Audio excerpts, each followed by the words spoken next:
Why does love fade away after marriage? One day, my friends asked, sighing softly, as if releasing the weight of a question they'd been carrying for years.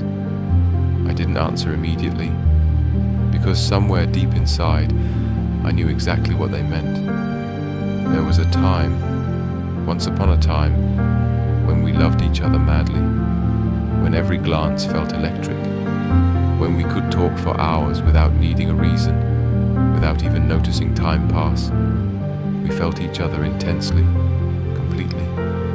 Words came effortlessly, laughter was constant, and even the silences felt full. There were no boundaries, no caution, just two hearts speaking freely. What a desperate longing just for a glimpse. Just a faint touch, waves would crash upon the shores of my chest, whereas that heart wandered away. While uttering the words, it felt as if my friend was gently sinking down. Why does love die even though the person still lives? I placed my hand on his shoulder. He stood upright, as if he was about to collapse, and found a strong post to lean on. And yet I knew their long history of love. I knew the days when their love overflowed with joy. I had seen them climb to the peak of their love right before my eyes, the day they got married. Oh, the sheer radiance in their faces on that day. That image stayed with me for a long time. And that's why the sorrow is not only theirs, it's mine too. Because it was I who saw them descend from that height, stumbling slowly, painfully, into something broken, something bitter. Is marriage the assassin of love then?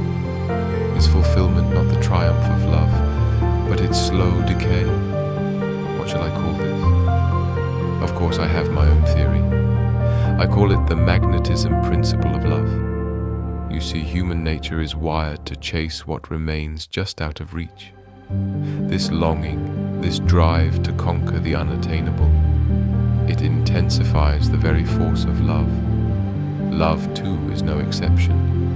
As long as there are uncertainties, doubts, obstacles, be it societal disapproval or familial resistance, love burns fiercer, stronger, thriving in secrecy.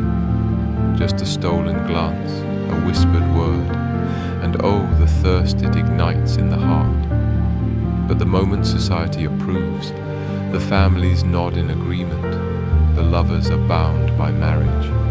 Everything begins to change, as if some invisible magic simply vanishes. Imagine two magnets naturally drawn to one another. They cling with unspoken urgency. But now imagine tying them together with a rope, denying their very nature of attraction, imposing a forced bond. What happens then? Suppose those magnets had hearts. Suppose they could think like us. Wouldn't they ask, if we are already bound, what is the need to pull? Why exhaust ourselves to stay close when we have no choice but to remain? And that's how love begins to lose its power. Marriage, this noble social contract. We believe in promises, and marriage gives us that quiet assurance they will never leave me. But love is a little wild. It doesn't want to be caged by guarantees. It lives in the fragile space where you could leave, and yet you choose to stay.